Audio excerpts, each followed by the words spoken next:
Bonjour, bienvenue sur la chaîne de la construction du réseau de Wessenheim et de son extension. Aujourd'hui, je vais continuer le câblage. Après la longue vidéo d'hier, je vais continuer en fait exactement sur la même zone parce que j'ai encore beaucoup de travail. En fait, il y a d'une part les droppers pour alimenter la voie, mais il y a aussi toute la partie qui va servir notamment à l'éclairage. Donc, je suis en train de travailler aussi sur l'éclairage de la partie décor qui se trouve au-dessus, c'est-à-dire la gare, pour justement pouvoir faire les distributions aussi de toute l'alimentation liée à l'éclairage. Donc, je ne vous ai pas encore montré la mise en place des feeders qui vont venir depuis le Mio Engineer sur les boîtiers Mio Expansion, et aussi tout ce qui va concerner en fait l'alimentation de l'éclairage. À la base, sur l'extension, j'étais parti sur un éclairage avec un feeder de 12 volts. Le problème, c'est que nous, on va utiliser du 5 volts. Donc, il faut que je fasse tout un ensemble de dispatch qui va me permettre de pouvoir alimenter depuis les boîtiers l'ensemble des bâtiments et des éléments éclairés dans le réseau. Je vais garder le 12 volts pour les lignes d'éclairage plafonnier, mais par contre, pour tout ce qui est bâtiment et tout ça, je vais passer sur des lignes d'alimentation en 12 volts. Sauf que il y a certains bâtiments qui sont déjà fermés, comme par exemple le poste d'aiguillage, qui sont en 12 volts. Donc je vais devoir gérer des lignes en 12 volts et des lignes en 5 volts. Donc je vais vous montrer un petit peu tout ça aujourd'hui dans cette session de câblage, et on va terminer ce que j'ai pas terminé ce matin. Donc là on a les deux bâtiments. Alors, il y a beaucoup de poussière, il va falloir que j'aspire tout ça tranquillement. Et il faut aussi que je finisse tout cet aspect-là du diorama, d'une certaine manière, avec la gare de Katschendorf. Alors comme vous pouvez le constater, ça a pas mal avancé, mais il reste encore énormément de choses à faire sur la gare, hein. Il y a plein de détails à mettre. Là, j'ai vraiment commencé à mettre, par exemple ici, l'installation du deuxième étage. Ça va peut-être pas, voilà. Ah. Ici, voilà. Donc ça, c'est l'installation du deuxième étage. Il faut que je fasse encore toutes les décorations des murs et puis installer les choses dans les pièces, quoi. Parce que la gare, on a la cuisine qui est ici. Voilà, la cuisine qui est ici. On a une chambre. On a une autre chambre et une salle commune, et puis la chambre du chef de gare. Enfin, il y a toute l'organisation. Donc du coup, là pour l'instant, j'ai fait une peinture un peu à l'arrache, mais il faut que je mette les lampes, et ici j'ai les connecteurs qui arrivent. Ça fera l'objet d'une vidéo particulière. Donc là, au niveau de la gare, j'ai ça. Ensuite, après, j'ai son petit bâtiment, puis j'ai les éclairages publics. Donc il faut que je mette les éclairages. A few moments later. Voilà, donc là ici c'est ce que j'avais installé hier, que je vous avais montré. Je me suis mis sur un autre point de vue. Je pense que ça sera plus visible comme ça. Donc là ici, j'ai les éclairages de la niche qui sont en 12 volts et qui arrivent depuis l'alimentation en découpage. Donc j'ai un bus 12 volts qui est indépendant et qui vient me donner en fait l'ensemble des éclairages. Donc là on voit ici. Donc j'ai une arrivée d'une distri 12 volts. Cette distri 12 volts, elle va aussi être utilisée avec ce câble là. Alors c'était un câble torsadé, donc je ne vais pas le redétorsader parce que lui il est placé de telle manière que je ne peux plus l'utiliser. Par contre, je vais mettre un point d'alimentation ici. Je vais couper, je vais mettre un point d'alimentation avec des wagos ici pour pouvoir me faire une distribution 12 volts, parce qu'il y a certains éléments du décor qui sont alimentés en 12 volts et qui resteront alimentés en 12 volts, qui ne seront pas alimentés, qui dépendront directement de l'interrupteur général qui se trouve de chaque côté du lit. Donc là, je vais finir de faire aussi le câblage du moteur, Donc exactement comme ce que j'avais fait hier. Et je vais commencer la préparation de ma distribution en 12 volts. Donc je vais mettre ici ou ici. Et puis ensuite après, je vais continuer en fait à tirer les câbles. Et cette fois-ci, je vais utiliser notamment le câble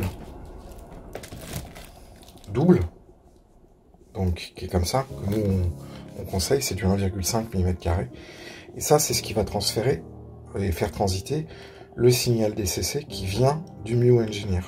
Alors, soit ça va aller vers les boîtiers Mio Expansion pour notamment la gestion de la rétrosignalisation, soit ça va directement, dans un premier temps, sur toutes les sections de voie d'alimentation. Donc, il y a cette alimentation là que je vais mettre, et l'ensemble des boîtiers seront plutôt là-bas. Donc là ici je vais finir de faire mes distributions et je vais mettre toutes les distributions ici et les boîtiers de commande qui seront plutôt là-bas en fait. Donc voilà, je vais continuer à m'occuper de ça et je vais faire ma distri 12 volts. Alors une distri, là c'est pas très compliqué. Je sais que je vais avoir plusieurs points de raccord qui vont nécessiter du 12 volts. Je vais avoir un point qui va vers le dessus et je vais aussi avoir un point qui va partir vers l'éclairage du pont, qui est donc là-bas. Le pont, il est juste là.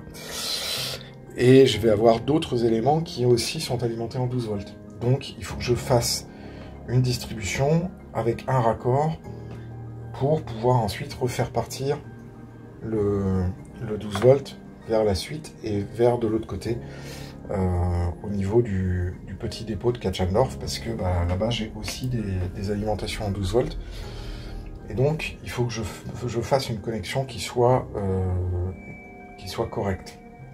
Donc pour ça je vais utiliser typiquement des modules des borniers à visser que je vais venir visser ici et me permettre d'avoir une distribution en bonne et due forme.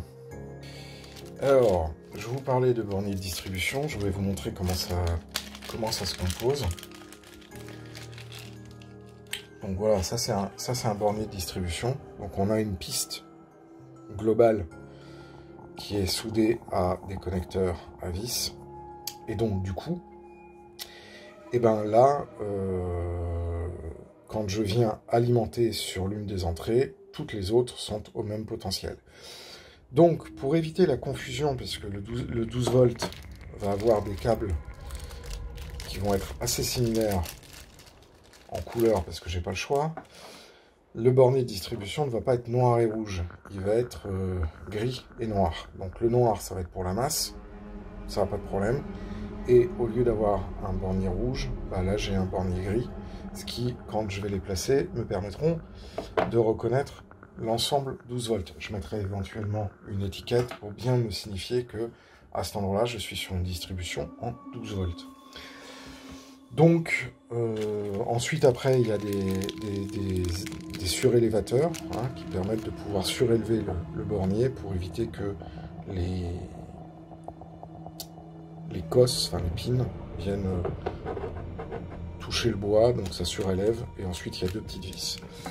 Donc pour ça, je vais m'équiper de ma visseuse et je vais visser les deux borniers.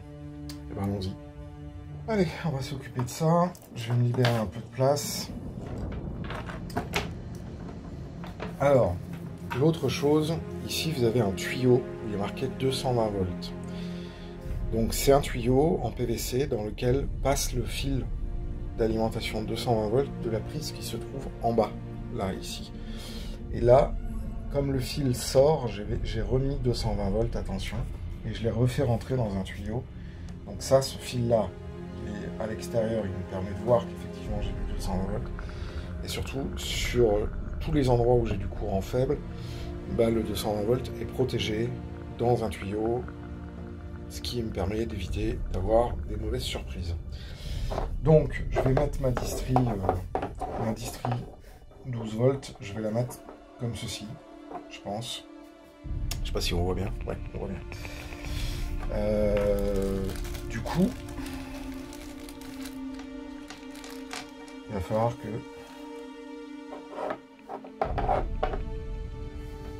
je place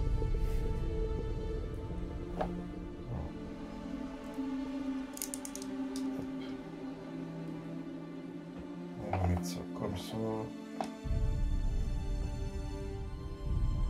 Et j'ai besoin de les enlever.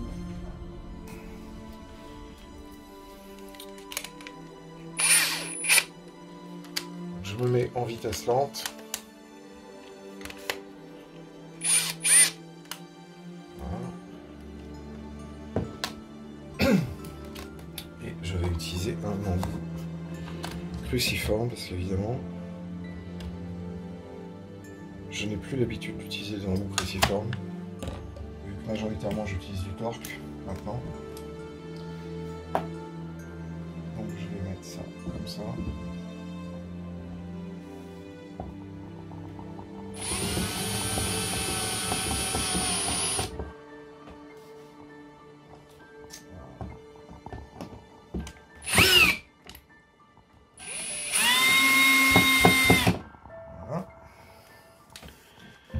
Et je vais mettre le deuxième.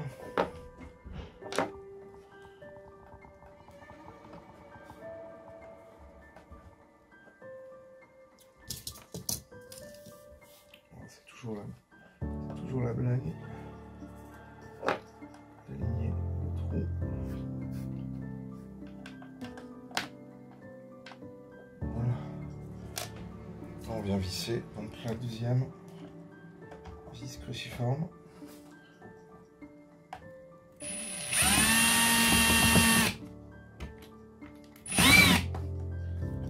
Voilà. Donc là, il ne faut pas faire l'erreur de les coller côte à côte, parce que sinon après on va embêter. Donc il faut les espacer un petit peu, sinon on se retrouve un petit peu embêté en termes d'ergonomie. Il faut savoir qu'on va avoir des fils qui vont venir, donc il faut pouvoir les couder. Donc il faut éloigner la distri. Donc là c'est pareil. Je vais prendre mon fil. Puis je vais venir mettre ma deuxième distri à peu près à cet endroit-là.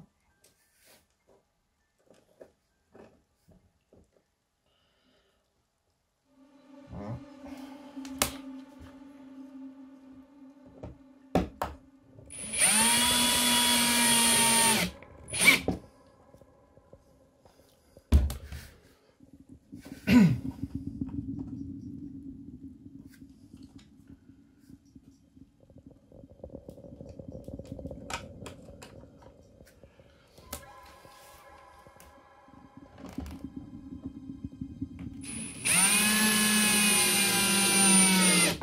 Voilà, donc là mes deux distris tiennent parfaitement.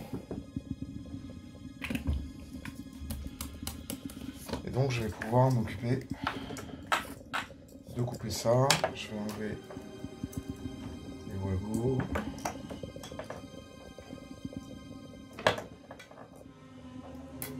Et je vais aller chercher une pince coupante un peu plus solide que ça.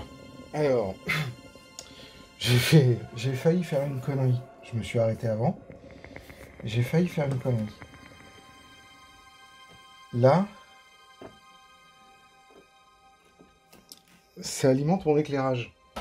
Donc je vais d'abord fermer mon éclairage avant de venir couper le fil. Parce que je ne peux jamais couper deux fils si c'est encore alimenté. Parce que sinon ça fait un peu... ça risque de faire des étincelles.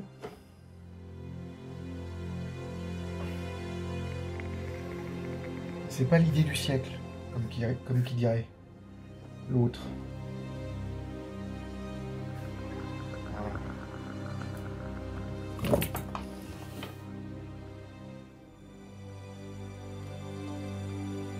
Alors j'avais été très zélé sur sur les torsades de fil, y compris sur le fil d'électricité en carré.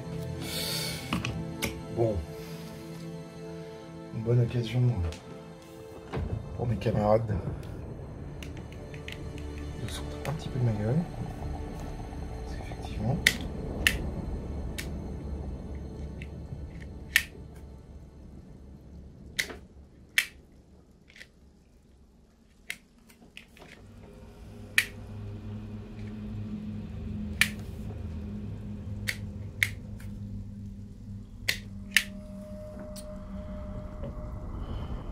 oui, alors, ces pinces-là, c'est bien pour du multibrin. Mais quand on a du monobrin d'un carré, il faut sortir les vieux dinosaures. Parce que sinon, on dénule pas bien. Voilà.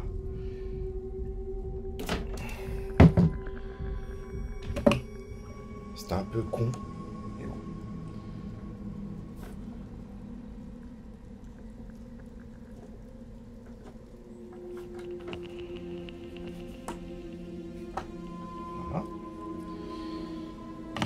Et j'ai encore oublié quelque chose. Oui, parce que qui dit bornier à visser dit vis Philips cette fois-ci. C'est plus du cruciforme, c'est de la Philips. Et donc là, voilà.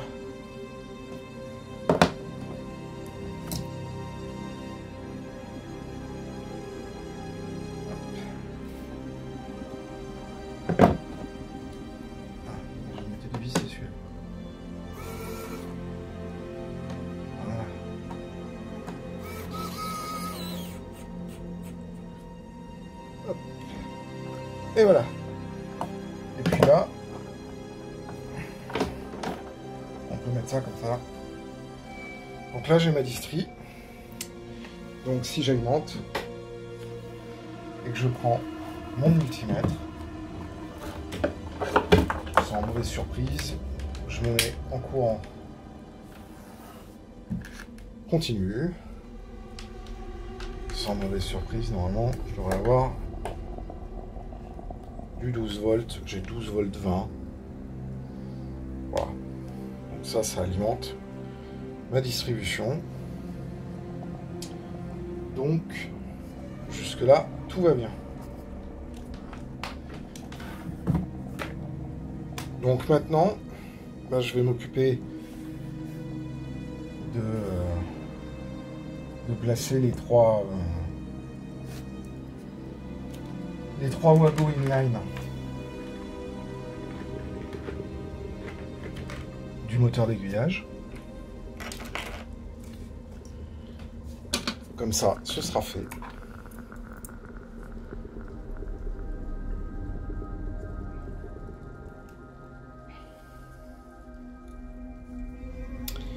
Comme ça, ce sera fait. Et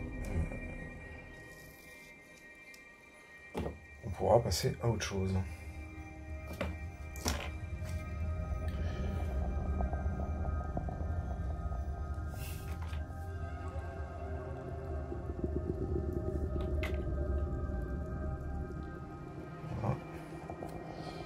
Donc là,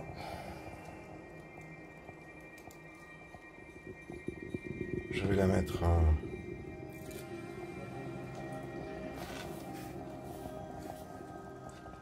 au plus court. Je vais mettre la distrie ici. Voilà. On va mettre tout de suite au milieu le noir. Et puis on va raccourcir.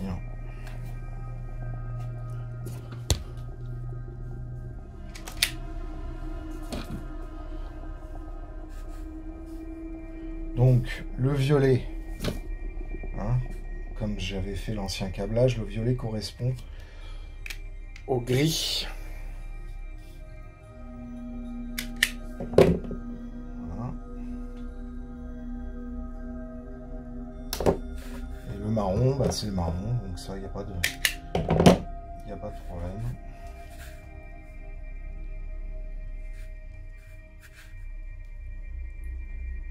Voilà, donc là j'ai ma distrie moteur ici, ainsi que les deux autres distries moteurs. Il y aura encore une distrie pour le moteur de l'aiguille d'ensablement qui se trouvera à peu près ici. Et bah, du coup, je vais le mettre tout de suite, comme ça, même si je ne câble pas le moteur, j'aurai déjà la distrie qui sera faite.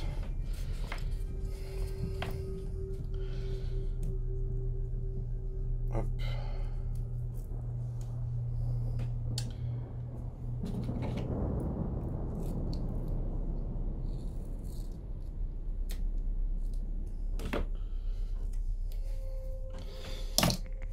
Après, le câblage, c'est pas compliqué en soi. Ce qu'il faut, c'est être rigoureux. C'est vraiment ça qu'il faut avoir en tête en permanence quand on fait du câblage. C'est rigueur. Au plus vous êtes rigoureux dans votre câblage, au plus ce sera simple ensuite après pour vous y retrouver. Voilà.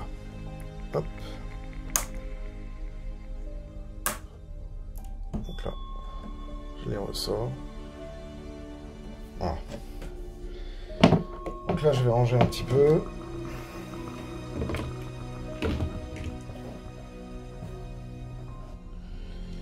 Et maintenant, on va passer à un truc rigolo. Alors, le truc rigolo, c'est cette machine qui s'appelle une labelleuse étiqueteuse. Donc, ça se comporte d'un clavier. Donc là, je vais faire distri. Ah. Essayons de faire les choses bien. Majuscule.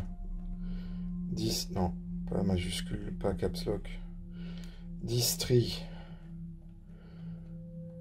12 volts. Et on imprime. Voilà. On coupe. Et on a notre petit label Distri 12 volts qui vient de sortir. Et on va venir le coller en place.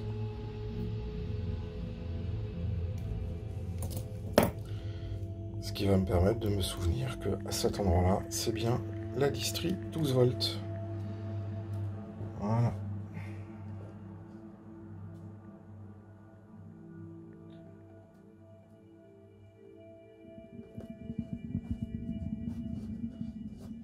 Ah, distri 12 volts. Ensuite, après... Ah zut. J'ai ressorti une distri 12 volts. C'est pas grave, j'en aurai besoin plus tard. Alors, ensuite, après, là, je vais mettre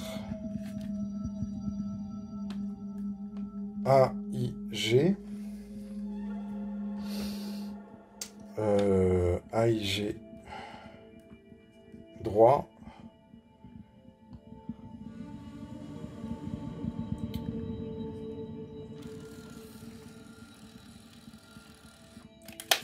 Voilà. Donc, AIG droit pour aiguillage droit.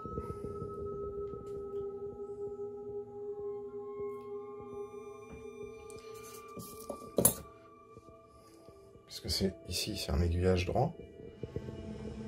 Donc là, c'est pareil. Je vais coller le petit label. Ça permet de se souvenir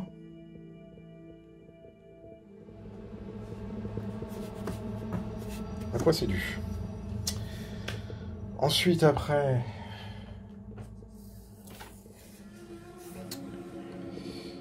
qu'est-ce qu'il me fait? Ensuite, après, là, je vais mettre TJD. Pourquoi elle ne l'a pas mis en majuscule? T, non. TJD. M. 1. M. 2. Traverse jonction double. Traverse jonction double, moteur 1, moteur 2. Voilà, que je vais mettre ici. J'imprime.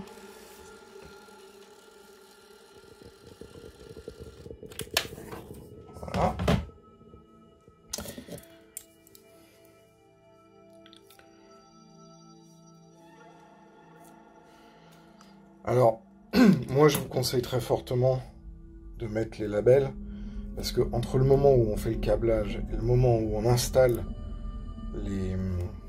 les périphériques numériques d'une topologie, quelle que soit la topologie, hein, que ce soit une topologie MuJunction ou Z21 ou quoi que ce soit, hein, on peut faire les choses en deux temps, c'est-à-dire faire le câblage, comme ce que je suis en train de faire là, et puis ensuite après venir mettre les différents modules et les connecter au câblage. Comme ça vous permet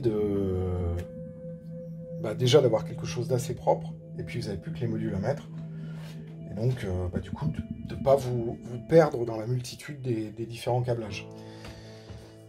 Donc là ensuite après je vais mettre le label pour ce moteur là. Donc celui-là c'est AIG ENS, donc AIG espace ENS, donc AIG ENS, AIG ENS pour ensablement.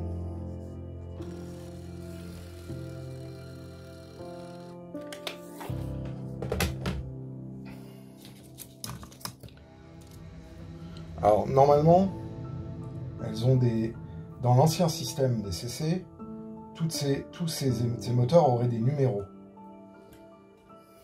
Des numéros qui correspondent en fait aux sorties d'adressage des modules de pilotage. Sauf que avec la topologie MuJunction, on ne fonctionne pas avec des numéros, on fonctionne avec des noms. Puisque c'est dans le MuCommander que vous allez mettre le nom de vos aiguilles. Donc, du coup, j'ai plus besoin de me dire c'est l'aiguille 75, c'est l'aiguille... voilà. Je pourrais le faire encore, parce qu'il y en a qui trouvent ça pertinent de mettre des numéros. Mais quand on est sur des groupements d'aiguilles comme ça, relativement simples, je suis pas... Voilà. Je trouve que c'est pas une obligation, quoi. Voilà, donc là, j'ai mis ma distribution, j'ai mis les labels sur les choses qui sont les plus importantes. Tout ce qui n'est pas labellisé, ça sera les droppers des différentes sections d'alimentation. Donc ça, je pourrai le faire au moment où je déciderai ma cartographie de sectionnement avec MuCommander et avec les modules MuExpansion. Donc là, j'ai fini ce que je vais vous faire. Donc maintenant, je vais pouvoir faire repartir un feeder d'ici pour aller de l'autre côté et me refaire une distribution en 12 volts de l'autre côté du pont. Hein, donc de l'autre côté de la vallée, là-bas, tout au fond, j'ai un autre poste d'alimentation pour tout le dépôt, enfin toute l'extraction, parce que c'est une petite extraction, donc juste à cet endroit-là, j'ai un centre de dispatch où je vais à nouveau avoir une distribution pour pouvoir mettre les bonnes tensions, les feeders, etc. Donc, comme je vais être poste par poste, ici, à cet endroit-là, je vais avoir un module, un ou plusieurs modules MuExpansion. Et j'ai ma distri 12 volts, ce qui va me permettre de pouvoir alimenter certains bâtiments qui sont au-dessus, sur la plaque du dessus, qui sont alimentés en 12 volts. J'aurai aussi une distribution et l'arrivée de l'ensemble des feeders, des gâchettes de feeders, pour tout ce qui va être alimenté avec les modules d'éclairage MuJunction en 5 volts. Donc c'est pour ça que j'ai besoin de continuer de garder ma 12 volts, parce que j'ai certains éclairages que j'ai fait avant qu'on sorte les modules d'éclairage, qui eux, à l'époque j'étais parti sur de l'éclairage 12 volts. Or, sur les variations, notamment atmosphériques, gérées par le MuCommander, ce sera avec une alimentation d'éclairage en 5 volts. Donc, voilà, j'ai suffisamment de sorties de distribution pour du 12 volts si j'en ai besoin. Là, j'ai bien mon 220 volts qui est protégé par un tuyau. Là, ici, j'ai l'ancien feeder en 16 volts courant alternatif qui, pour l'instant, va rester comme ça, il est plus branché de toute façon, donc il ne me dérange pas. Et ensuite, après, je vais avoir le Master Bus DCC qui va arriver du Mio Engineer. Alors je ne sais pas encore où je vais le mettre, le Mio Engineer, sur le réseau. Est-ce que je le mets de ce côté-ci? Est-ce que je le mets de l'autre côté? Je ne sais pas encore. Donc pour l'instant, je ne pose pas le Master Bus. Le Master Bus, il sort du Mio Engineer et il va aller alimenter les boîtiers Mio Expansion. Dans le cas où je ne mets pas de boîtier Mio Expansion, ben, le Master Bus, il va arriver sur des distries, et les distries, elles vont aller sur les différents Wago en fonction du code couleur. Voilà. Donc c'est deux possibilités, soit c'est par distribution vers les sections d'alimentation, quand on ne fait pas de la rétrosignalisation, soit ça va sur les boîtiers Mio Expansion, et les boîtiers Mio Expansion, ensuite, après, vont partir vers les connecteurs Wago pour alimenter les différentes sections de voie. Voilà, c'est la fin de cette vidéo de câblage pour aujourd'hui. J'ai fait ce que je voulais vous montrer. Effectivement, moi je vous conseille d'avoir une étiqueteuse, une labelleuse, bah, comme vous l'appelez en fait, qui vous permet de faire les choses proprement et d'identifier correctement l'ensemble de vos connecteurs. Le Wago est très pratique. Les 221 sont très pratiques parce que bah, déjà, il n'y a pas besoin de visser. Les borniers à visser, comme vous avez pu voir sur la distribution, sont très délicats parce que il faut vraiment visser comme un bourrin et s'assurer du... Bah, c'est comme les dominos en fait, c'est le même problème qu'avec les dominos. Donc, en règle générale, moi, les distries à visser, les borniers à visser, je les utilise de moins en moins et je fais des distries à base de Wago. Sauf que là, vu le nombre de connecteurs en 12 volts dont j'avais besoin, faire une distrie en Wago, c'était juste pas possible. Voilà, eh bien, écoutez, j'espère que vous avez aimé cette nouvelle vidéo sur le câblage version Mio Junction de l'extension. Il va y avoir encore d'autres travaux qui vont être faits. Notamment, je ferai une vidéo où je vous montrerai la mise en place de l'éclairage dans le bâtiment de la gare de Katschendorf. Voilà, et ben écoutez, si vous avez des questions, n'hésitez pas à les mettre dans l'espace commentaire. Je tiens à vous remercier, vous êtes de plus en plus nombreux à suivre l'activité de la chaîne. Bienvenue à Wessenheim. D'ici là, moi je vous dis à très bientôt pour la suite de la construction du réseau et de l'extension. Un grand merci aussi à toutes les personnes qui font des dons sur Tipeee pour le financement de la chaîne et le financement du projet Nomade. Prochaine vidéo normalement dans les jours qui viennent. Elle sera sur de la pose de la voie sur le module pont du module Nomade, parce que maintenant que les températures sont en train un peu de remonter, ça commence à être plus pratique de pouvoir travailler sur le module pont. Voilà, d'ici là, portez-vous bien, prenez soin de vous, et si vous en avez l'occasion, faites du train. Ciao!